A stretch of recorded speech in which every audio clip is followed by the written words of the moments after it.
नमस्ते दोस्तों, मध्य प्रदेश डिबेट में आपका स्वागत है। कांग्रेस में गुटबाजी लड़ाई से पहले बाजी हारी। दरअसल एक फिल्म आई थी शोले, उसमें एक डायलॉग था कि इतना सन्नाटा क्यों है भाई। तो दरअसल ऐसा लग रहा है कि लोकसभा चुनाव मध्य प्रदेश में जो होने वाला है उसमें कांग्रेसी खेमे में सन्नाटे की हालत है। पहले तो पार्टी उम्मीदवारों के चयन में पिछड़ी, फिर वरिष्ठ नेताओं की अहम की लड़ाई और मनमुटाव के चलते कार्यकर्ताओं भी जो है उनमें भी एक प्रकार की सुस्ती आ गई। गुटबाजी में बटी कांग्रेस के उम्मीदवार भी चुनाव प्रचार में अकेले पड़ गए। बुंदेलखंड की सागर, दमोह और टीकमगढ़ सीट पर कांग्रेस उम्मीदवारों के खेमे में खामोशी है। कमलनाथ और दिग्विजय सिंह दोनों ही कांग्रेस के स्टार प्रचारक हैं, लेकिन कमलनाथ छिंदवाड़ा में अपने पुत्र को जिताने में व्यस्त हैं तो दिग्गी किले के रसूख को बचाने की कोशिश कर रहे हैं। दोनों नेता इसी वजह से अपने अपने गुट के उम्मीदवारों के प्रचार के लिए नहीं निकल पा रहे हैं। अरुण यादव गुना से उम्मीदवारी नहीं मिलने के बाद चुनाव प्रचार में रुचि लेते नजर नहीं आ रहे हैं। सुरेश पचौरी जैसे बड़े चेहरे भी कांग्रेस के पास अब नहीं बचे, जो लोकसभा क्षेत्रों में प्रभाव रखते थे। चुनाव से ठीक पहले कांग्रेस नेताओं में मची भगदड़ और बिखराव की झड़ी के बाद कांग्रेस सुस्त नजर आने लगी। कुल मिलाकर लोकसभा चुनाव का बिगुल बजने की शुरुआत से ही पिछड़ी कांग्रेस अब प्रचार में भी काफी पीछे नजर आती है। वहीं खजुराहो सीट पर सपा प्रत्याशी का नामांकन निरस्त होने से बीजेपी मिशन 2029 का पूरा करने में दुगने जोश में है। आज हम इसी मुद्दे पे चर्चा करेंगे, पर इसके पहले हम सुनते हैं कि इस बारे में राजनेता जो हैं वो क्या कह रहे हैं।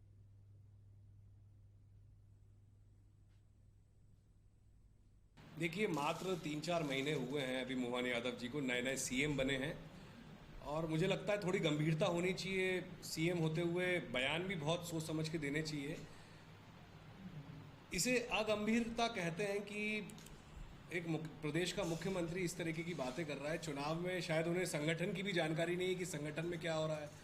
स्थिति यह है कि भारतीय जनता पार्टी आज के समय में कई लोकसभा में कम से कम 7 से 8 लोकसभा में बूथ पे बैठने के कार्यकर्ता नहीं मिल रहे हैं। इतने झगड़े हैं अंदर ही अंदर। ये लोग बड़ी बड़ी बातें कर रहे हैं, झूठ फैला रहे हैं, भ्रम फैला रहे हैं, प्रोपोगंडा सेट कर रहे हैं। ये सारे प्रोपोगंडा खुद तहस नहस हो रहे हैं। 1 लाख लोगों की ज्वाइनिंग होती है 500 लोगों की ज्वाइनिंग।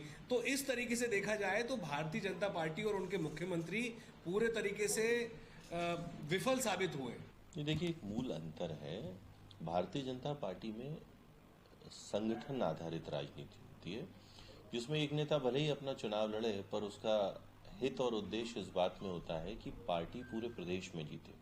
और कांग्रेस में अपने अपने एजेंडे चलते हैं, अपने गुट हैं, तो वो स्वयं के परिवार और स्वयं के कार्यकर्ताओं तक ही सीमित होते हैं, वहां पे समाप्त हो।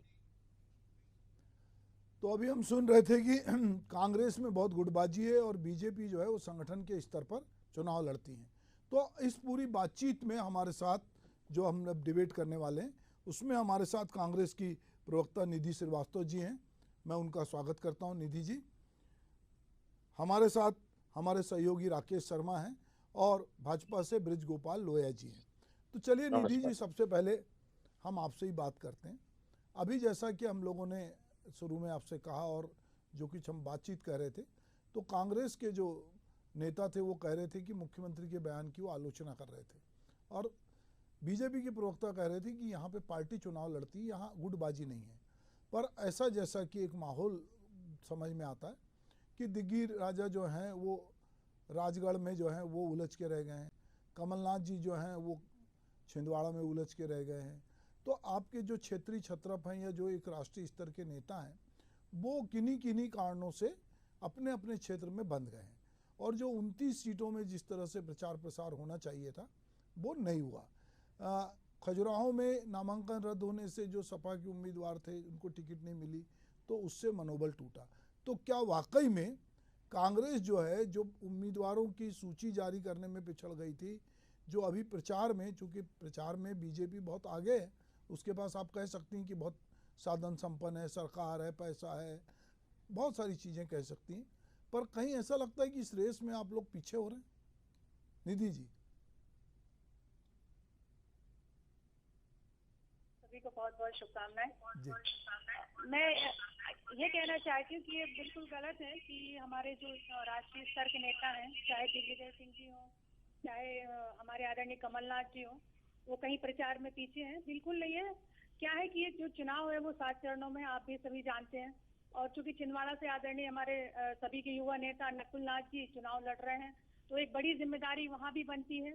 तो कमलनाथ जी एक राष्ट्रीय नेता के होने के साथ साथ उनके पिता भी हैं, वो अपना दायित्व वहाँ निभा रहे हैं।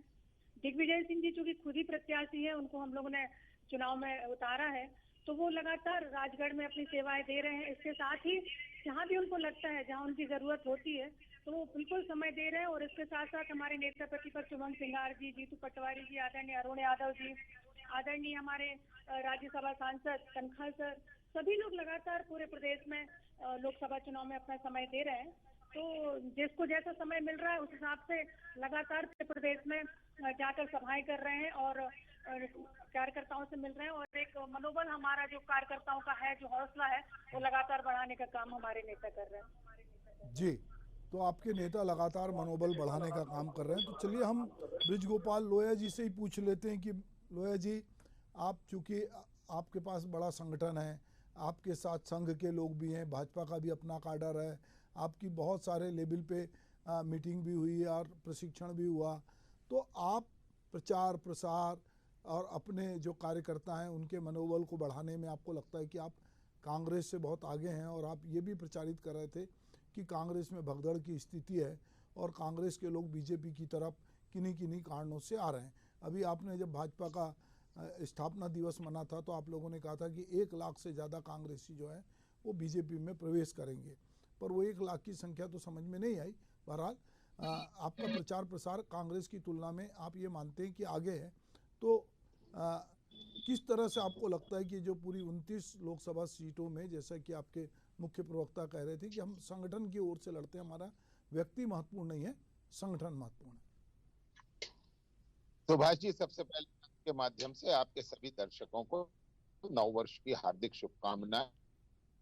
विषय है कि किस तरह कांग्रेस पार्टी और भारतीय जनता पार्टी दोनों के बीच में एक फर्क है जो साफ दिखाई देता है कि हम किस तरह इस संगठन के नाते चुनाव लड़ रहे हैं।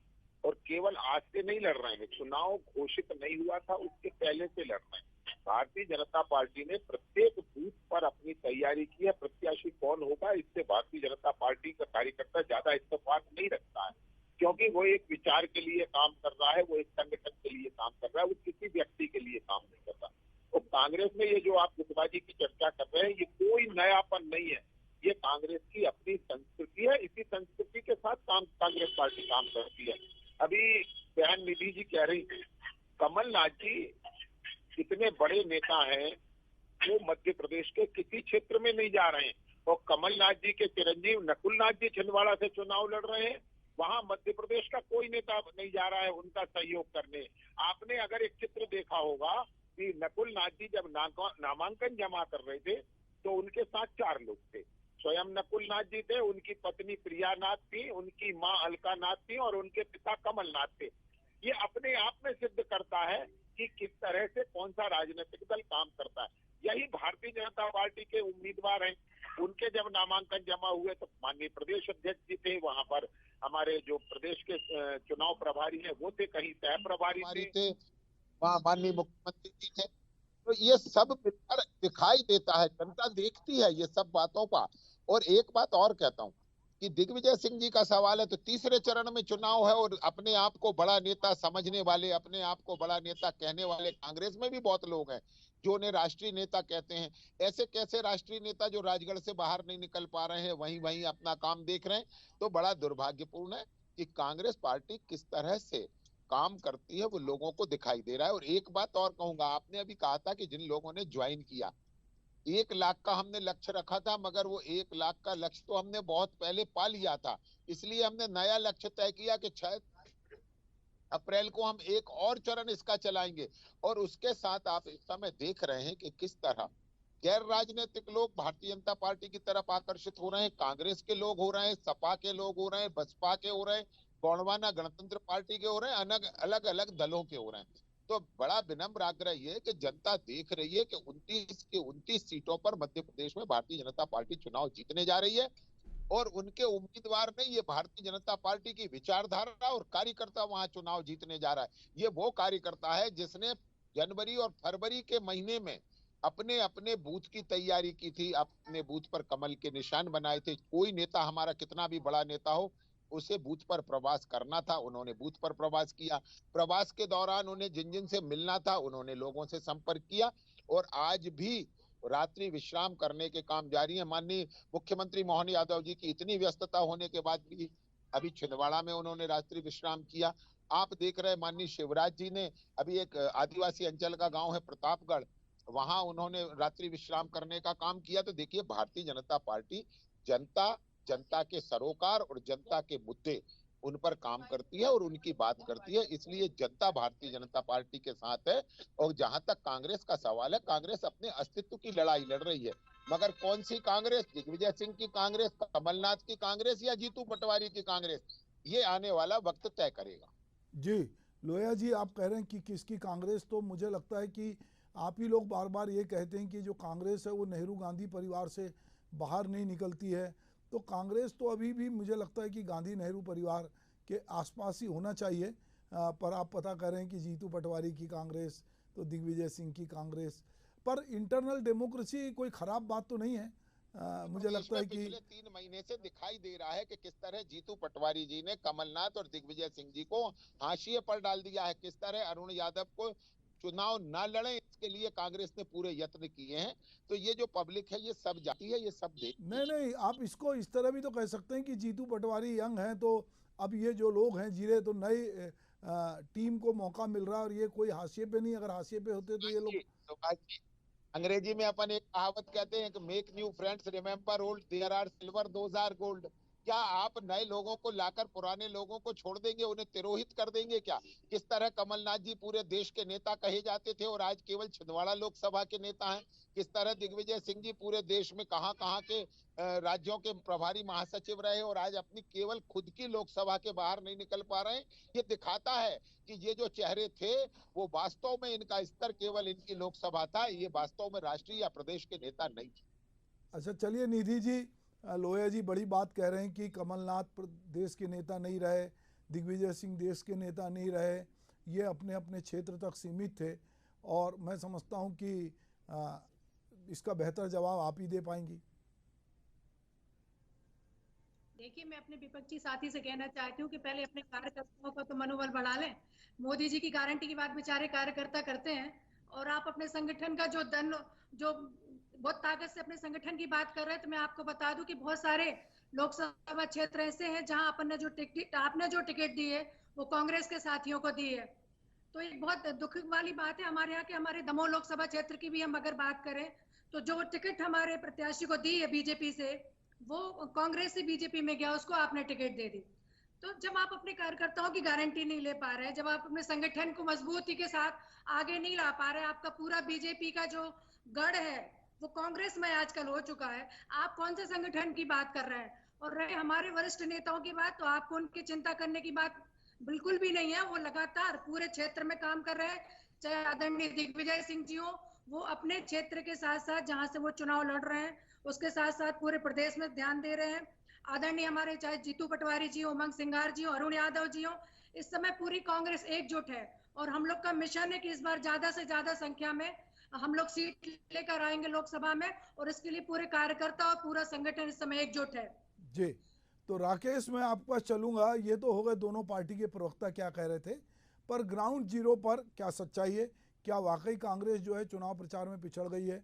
क्या कांग्रेस में गुटबाजी है और बीजेपी जो है वो बहुत लामबंद होकर कांग्रेस को किनारे लगाने में लगी है, और बीजेपी के कार्यकर्ताओं में कुछ ज़्यादा ही उत्साह है, उनके यहाँ कोई किसी प्रकार की गुटबाजी नहीं है, ऐसी स्थिति है क्या? देखिए सुभाष जी, सबसे पहले हम बात करें सकारात्मक स्तर पे, तो कांग्रेस और बीजेपी के संगठन को लेकर यदि चर्चा की जाए तो बीजेपी का संगठन जो है इस समय ज्यादा मजबूत नजर आ रहा है कांग्रेस की तुलना में, क्योंकि देखिए कांग्रेस में जिस प्रकार से काम हो रहा था वो थोड़ा सा धीमा और धीमी रफ्तार की वजह से हो रहा था, और यही कारण था कि उन्होंने जो प्रत्याशी चयन की जो कवायद की थी वो बहुत धीमी रफ्तार से की थी, और इसी कारण से जो प्रचार का जो इस प्रकार से जो रफ्तार बीजेपी चला रही है उस रफ्तार की तुलना में अभी जो कांग्रेस है थोड़ी पीछे है। हालांकि देखिए इस बार जो प्रचार का यदि जिम्मे की बात की जाए कांग्रेस की ओर से तो वो पीसीसी चीफ जीतू पटवारी निभा रहे हैं इस बार।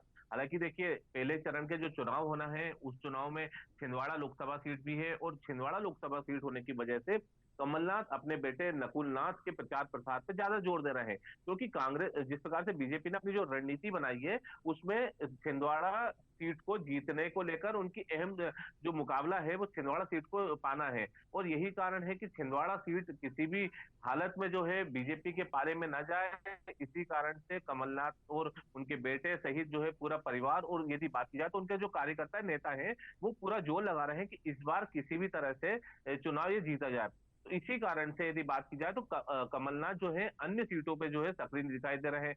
दूसरी ओर बात की जाए दिग्विजय सिंह की, तो दिग्विजय सिंह भी चूंकि इस बार कड़ी टक्कर दे रहे हैं बीजेपी को, क्योंकि चूंकि देखिए दिग्विजय सिंह जो है जिस प्रकार की यात्रा कर रहे हैं उनकी यात्रा ये मानी जाती है कि वो जमीनी स्तर पे जो है उनकी यात्रा का एक असर दिखाई देता है, और यही कारण है कि इस बार राजगढ़ में बीजेपी को वो चुनौती देते हुए दिखाई दे रहे हैं। हालांकि देखिए वो भी अपने विधानसभा क्षेत्र से बाहर नहीं निकले हैं, लेकिन बावजूद इसके जो है उन्होंने जो है जिस प्रकार से अपने संसदीय सीट पे जो असर दिखाया है उसको लेकर बीजेपी जरूर चिंतित है। लेकिन देखिए अब संगठन के हिसाब से बात की जाए तो बीजेपी के साथ साथ आरएसएस और उसके जो तमाम अनुषंगिक संगठन है वो जमीनी स्तर पर अपना काम कर रहे हैं।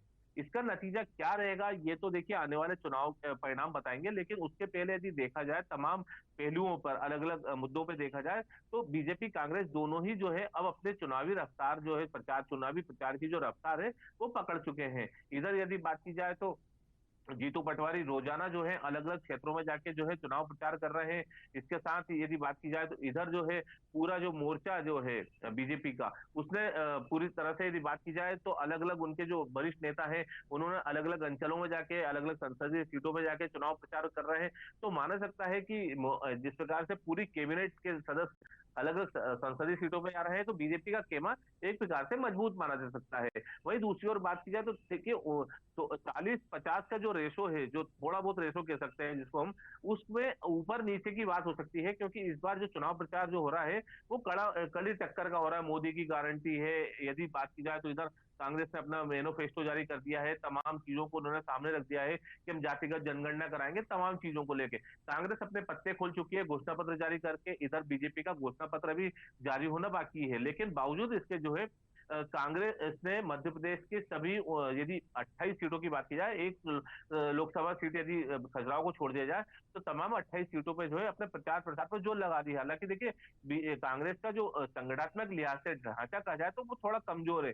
देखिए उसमें जान फूकने की कोशिश जीतू पटवारी कर रहे हैं, अब उसमें वो कितने कामयाब होंगे तो चुनाव परिणाम बताएंगे। लेकिन देखिए उसके यदि इतर बात की जाए तो बीजेपी का संगठनात्मक जो ढांचा बहुत मजबूत है, इसी कारण से जो है वो कड़ी टक्कर दे रहा है कांग्रेस को। लेकिन देखिए उसके चुनाव परिणाम क्या निकलेंगे ये तो वक्त बताएगा। जी स्वाद राकेश, मैं लोया जी आप तक चलता हूँ। कहीं ऐसा तो नहीं है कि चूंकि आपका संगठन बहुत मजबूत है, आपके यहाँ जो है बहुत अनुशासन की बात होती है, तो ये तो नहीं है कि मंत्रियों को विधायकों को ये बात कही गई हो कि यदि आपके यहाँ से लीड कम हुई, अगर 370 से बूथ से कम वोट मिले और ये जब रिव्यू होगा तो इस रिव्यू में लोगों को ये लगे कि भाई अगर हमारे क्षेत्र से कम मिला तो चूंकि अभी बीजेपी जिस तरह से नवाचार कर रही है कि उन्होंने पहली बार के विधायक को मुख्यमंत्री बना दिया, उन्होंने शिक्षा मंत्री को उठा के अपने बड़े बड़े दिग्गजों को किनारे लगा के मुख्यमंत्री बना दिया, तो कहीं ऐसा तो नहीं लग रहा है कि केंद्रीय नेतृत्व को क्या जवाब देंगे, इसलिए सब जी जान से जो है पूरा लगे हुए हैं? ये स्थिति तो नहीं है? नहीं, देखिए सुभाष जी, सबसे पहले तो जैसे ही आप ये प्रश्न करते हैं तो मेरी भारतीय जनता पार्टी के लाखों कार्यकर्ता अपमानित। भारतीय जनता पार्टी और माननीय नरेंद्र मोदी जी ने जो लक्ष्य दिया है 370 मत बढ़ाने का, वो हमारे बूथ के कार्यकर्ता को दिया है। और वो जहां भारतीय जनता पार्टी के विधायक नहीं है, वहां से कोई मंत्री नहीं है, उन विधानसभाओं में भी हमें वही लक्ष्य दिया गया है जो उन विधानसभाओं में जहां हमारे विधायक हैं। भारतीय जनता पार्टी का जो बूथ का मैनेजमेंट है वही सबसे महत्वपूर्ण है। हमारे पास हर बूथ, मध्य प्रदेश में 64,500 से ज्यादा बूथ हैं। हर पर बूथ अध्यक्ष है, महामंत्री है, बीएलए है। वहां पर 11 लोगों की एक समिति है, हर पेज का अपना एक प्रभारी है। और सुभाष जी, बिल्कुल ईमानदारी से ये कहता हूं, मैं भी एक बूथ का कार्य करता हूं, कि हमारे बूथ में कई पन्नों की स्थिति ये है कि एक पेज के 3-3, 4-4 लोग प्रभारी हैं, उसको भी हिस्से में डिवाइड करना पड़ता है। उन कार्यकर्ताओं के दम से भारतीय जनता पार्टी ये कहती है कि हम मध्य प्रदेश में हर बूथ पर 370 वोट बढ़ाएंगे, जहां 370 बाकी नहीं है वहां 10% वोट बढ़ाएंगे, और उसके माध्यम से मध्य प्रदेश की 29 की 29 सीटें जीतेंगे। एक बात तो ये हुई। दूसरी बात, आप कांग्रेस के संगठन का इतना प्रश्न कर रहे थे, आज आप मुझे एक बात बताइए, कांग्रेस पार्टी के सर्वोच्च नेता माननीय राहुल गांधी जी कल मध्य प्रदेश के शहडोल में थे। इससे ज्यादा दुर्भाग्य क्या हो सकता है और क्या मिसमैनेजमेंट हो सकता है कि उनके हेलीकॉप्टर में पेट्रोल नहीं था, इसलिए नहीं उड़ पाया। और उससे भी ज्यादा दुखद ये है कि वहां दूसरा हेलीकॉप्टर भी मौजूद था, जिसमें बैठकर अरुण यादव और मित्तल जी चले गए। उन्होंने अपने राष्ट्रीय नेता की चिंता नहीं की। ये दिखाई देता है, ये फर्क है, ये दिखाई देता है कि आप किस तरह हल्के में चुनाव लड़ते हैं, किस तरह जनता को बहुत हल्के में लेते हैं, किस तरह अपने खुद के सर्वोच्च नेता को आप हल्के में लेते हैं कि उन्हें अपने हेलीकॉप्टर में उड़ने के लिए ईंधन नहीं था। तो ये मैनेजमेंट दिखाई देता है कि किस तरह का मैनेजमेंट कांग्रेस पार्टी कर रही है और किस तरह वो अपनी चीजों की चिंता करती है। जो पार्टी अपने स्वयं के नेता की चिंता नहीं कर पा रही है, वो पार्टी मध्य प्रदेश और देश की जनता की क्या चिंता करेगी, ये दिखाई देता है। जी लोया जी, ये बताइए, अभी आप पन्ना प्रभारी की बात कर रहे थे, तो एक पन्ने में कितने वोटर हैं अमूमन? एक जगह, हर जगह, जैसे आप कह रहे हैं आप खुद पन्ना प्रभारी हैं, तो एक आदमी जैसे कह रहे हैं कि 2-2, 3-3 लोग भी लग गए उसमें, तो कितने लोग हैं? देखिए, एक पेज पर अगर 30 मतदाताओं का नाम है और उसमें 4 भारतीय जनता पार्टी के कार्यकर्ताओं का नाम है, तो उसमें पन्ना समिति बनेगी और उस पन्ना समिति में वो चारों लोग कार्यकर्ता रहेंगे। ये आज भारतीय जनता पार्टी की स्थिति है। और हमने आपसे कहा ना, उन्हीं के दम से तो हमने मध्य प्रदेश में अभी 163 सीटें जीती हैं। उन्हीं कार्यकर्ताओं के बूते तो हमने ये तय किया है कि हम मतों को बढ़ाएंगे। कम से कम 10% वोट मध्य प्रदेश में बढ़ने जा रहा है। 58.2% वोट हमें पिछले चुनाव में मिला था और इस चुनाव में 2024 में वो और 10% बढ़ेगा, यानी हम लगभग 70% वोट के आसपास जाने की बात कर रहे हैं। हम चुनाव जीतने की और हारने की चर्चा नहीं कर रहे। हम तो सबसे महत्वपूर्ण है कि हम अपनी विचारधारा से कितने ज्यादा से ज्यादा लोग। जी निधि जी, आपने लोया जी की बात सुन ली और उन्होंने कहा कि भाई आपका जो सबसे बड़ा नेता है, अगर वो शहडोल में पेट्रोल के कारण नहीं उड़ पा रहा है और दूसरा हेलीकॉप्टर उड़ जाता है, तो ये एक विपक्ष को ये कहने का मौका मिलता है कि भाई आपका मैनेजमेंट कितना गड़बड़ है और भाजपा का मैनेजमेंट कितना तगड़ा है, और वो जिस तरह से तैयारी की बात कर रहे हैं, उस तैयारी में आप लोग कहाँ ठहरते हैं? देखिए, मैं भाजपा के अपने साथी से बताना चाहती हूँ कि अगर यहाँ पेट्रोल और डीजल का चुनाव नहीं हो रहा कि हेलीकॉप्टर में पेट्रोल था कि नहीं, उड़ पाया कि नहीं, ये चुनाव जनता का है। और जो हमने प्रत्याशी चुने हैं वो जनता के बीच के प्रत्याशी हैं और उनके लिए पूरी कांग्रेस एकजुट है। आदरणीय राहुल गांधी जी लगातार मध्य प्रदेश का दौरा कर रहे हैं और लगातार पूरे लोकसभा चुनाव में जाकर, देखिए मैंने आपकी बात सुनी, आप मेरी बात सुनी, मैंने आपकी बात सुनी, आपके निधि जी को लोया जी सुन लीजिए, आप सीनियर हैं। निधि जी बोलिए। निधि जी। जी अपने विपक्षी साथी से कहना चाहती हूँ कि आप अपने बूथ पर ध्यान दीजिए, आप अपने संगठन पर ध्यान दीजिए। हेलीकॉप्टर में पेट्रोल है कि नहीं, इस पर ध्यान देने की जरूरत आपको नहीं है। अगर कहीं टेक्निकल प्रॉब्लम आएगी तो हम लोग सुधार लेंगे, पर अगर राहुल गांधी जी पूरे मध्य प्रदेश के साथ साथ पूरे देश की जो लोकसभा चुनाव इस समय हो रहे हैं उसकी चिंता आदरणीय राहुल गांधी जी को है, और इसीलिए वो मध्य प्रदेश के साथ साथ और भी राज्यों में अभी दौरा करेंगे। और अगर आप कह रहे हैं कि एकजुटता नहीं है, तो मैं आपको बताना चाहती हूँ कि उस समय पूरी कांग्रेस एकजुट है, चाहे हमारे आदरणीय राहुल भैया हो, आदरणीय अरुण यादव जी हो, आदरणीय जीतू पटवारी जी, आदरणीय उमंग सिंगार जी, आदरणीय तनखा साहब, आदरणीय दिग्विजय सिंह जी, कमलनाथ जी, ये जो हमारे कांग्रेस के हमारे वरिष्ठ नेता इस समय एकजुट है और सभी लोकसभा क्षेत्र में लगातार प्रचार प्रसार कर रहे हैं, लगातार कार्यकर्ताओं से मिल रहे हैं, प्रत्याशियों का मनोबल बढ़ा रहे हैं और साथ ही संगठन की मजबूती के लिए लगातार मीटिंग्स चल रही हैं और लगातार हमारी सभाएं चल रही हैं। मुझे लगता है आपको अपने संगठन की चिंता करना चाहिए, क्योंकि आपकी जो बीजेपी है इस समय 4 भागों में बढ़ चुकी है। बीडी शर्मा जी की बीजेपी अलग चल रही है, आदरणीय मोहन यादव जी जो आपके डमी मुख्यमंत्री के रूप में प्रदेश चला रहे हैं उनकी अलग राजनीति चल रही है, आज आपके सिंधिया जी की अलग राजनीति चल रही है और मोदी जी का अलग वहां से प्रचार प्रसार चल रहा है।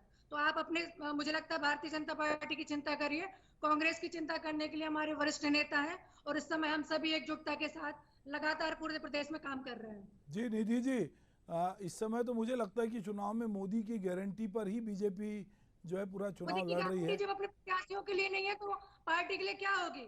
जी मैं आपसे वही कह रही हूँ, आधे से ज्यादा जो आप लोगों ने टिकट वितरण किए हैं, मैं दमोह लोकसभा की बात करूं तो जो कांग्रेस से बीजेपी में गया था व्यक्ति उसको आपने टिकट दी, तो जब आप अपने कार्यकर्ताओं की गारंटी नहीं ले पा रहे तो आप पार्टी की गारंटी क्या लेंगे और मोदी जी की गारंटी क्या लेंगे? मोदी जी तो सिर्फ नाम के नाम पे खेल रहे हैं, जबकि राम तो सबके हैं। उनके नाम पर खेल के आप वोट नहीं ले सकते, जनता समझदार है, सब समझती है। लोया जी, आप लोग क्या भाजपा का कांग्रेसीकरण करने के लिए जो है कांग्रेसियों को टिकट दे रहे हैं? नहीं, हमारी नाम ही बहन को कांग्रेस में पता होता नहीं है है, नीति जी कांग्रेस का को। राज हाँ, राहुल बीजेपी हो गई मोदी है जी इस समय। 2020 से भारतीय जनता पार्टी के सदस्य हैं, आज जी से नहीं है, 2020 से हैं। अब उन्हें उसका जानकारी नहीं है, वो नए प्रवक्ता बने हैं। परंतु मैं फिर से कह रहा हूँ, भारतीय जनता पार्टी अपने कार्यकर्ताओं के दम से, अपने नेता नरेंद्र मोदी जी की लोकप्रियता के दम से, पिछले 10 वर्षों में हुए देश के विकास के दम से, पिछले 10 वर्षों में हुए गरीब कल्याण की दम से ये कहने का साहस कर पाती है कि हाँ, हम मध्य प्रदेश में 29 सीटें जीतने जा रहे हैं, देश भर में एनडीए गठबंधन के साथ 400 प्लस जीतने जा रहे हैं और भारतीय जनता पार्टी 370 प्लस सीटें जीतने का हमने लक्ष्य रखा है। ये इसके पीछे नरेंद्र मोदी जी का मजबूत चेहरा है। इसके पीछे देश को आगे ले जाने की जो नीति 10 वर्ष से काम कर रही है वो है, और इसके पीछे 10 वर्षों से जो गरीब कल्याण का काम देश में हो रहा है उसकी नियत है। तो नेता, नीति, नियत तीनों हमारे पक्ष में है, इसलिए जनता हमारे पक्ष में है। ये जो पब्लिक है ये सब जानती है। सुभाष जी, आप भी जानते हैं, पहली बार देश में ऐसा चुनाव हो रहा है कि कितना विपक्ष बचेगा इसकी चिंता है। और अगर देश के लोकतंत्र के लिए, हम तो ये मानते हैं कि लोकतंत्र में एक स्वस्थ और मजबूत विपक्ष होना चाहिए, परंतु जिस तरह से कांग्रेस पार्टी काम कर रही है, ना तो वो स्वस्थ दिखाई दे रही है, ना वो मजबूत दिखाई दे रही है। ये दुर्भाग्य है। लोया जी, मैं आज प्रधानमंत्री जी का पीलीभीत में और उधर भाषण सुन रहा था, तो एक तरफ तो यूपी में आप कांग्रेस का सफाया की बात हो गया, कांग्रेस है नहीं बहुत लंबे समय से, पर आज मोदी जी जो है वो पानी पी पी के कांग्रेस को ही वहाँ कोस रहे थे। तो मैं ये सोच रहा था कि कांग्रेस तो वहाँ से हाशिए पे जा चुकी है, पर जब मोदी जी भाषण दे रहे थे तो वो कांग्रेस को ही टारगेट कर रहे थे। तो एक तरफ कांग्रेस मुक्त भारत की बात भी हो रही है, पर दूसरी तरफ कहीं ना कहीं मुख्य विपक्षी दल के रूप में आपको लगता है कि कांग्रेस, और चूंकि मध्य प्रदेश में तो निश्चित रूप से कांग्रेस और बीजेपी ही आमने सामने है और ये कई राज्यों में है। जी सुभाष जी, देखिए, इसके बावजूद भी जो हाशिए में है, जिनके पास अपने ब्लॉक कांग्रेस के अध्यक्ष, जिला कांग्रेस के अध्यक्ष नहीं है, बड़ा आश्चर्य होता है कि आज 54 जिलों में कांग्रेस के पास जिला कांग्रेस अध्यक्ष नहीं है उत्तर प्रदेश में। इसके बाद 17 सीटें लड़ने के लिए ले ली हैं, उन 17 पे उम्मीदवार नहीं मिल रहे हैं। और आज देश में जो चुनाव हो रहा है उस देश में सब सर्वाधिक सीटों पर कांग्रेस ही लड़ रही है, भले ही वो 250 से भी कम सीटों पर लड़ रही है, परंतु सर्वाधिक सीट विपक्ष में कांग्रेस लड़ रही है। इसलिए, और दूसरी बात, कांग्रेस ने 56 वर्षों तक इस देश को लूटा है, इस देश के आम और गरीब जनता के पैसे के साथ धोखा किया है, उनके साथ छल किया है, कपट किया है, इसलिए निशाने पर कांग्रेस रहेगी। चलिए देखते हैं कि कौन किसके निशाने पर रहता है। जनता है, आपने कहा कि जनता है, सब जानती है। तो आपका बहुत बहुत धन्यवाद, नमस्कार।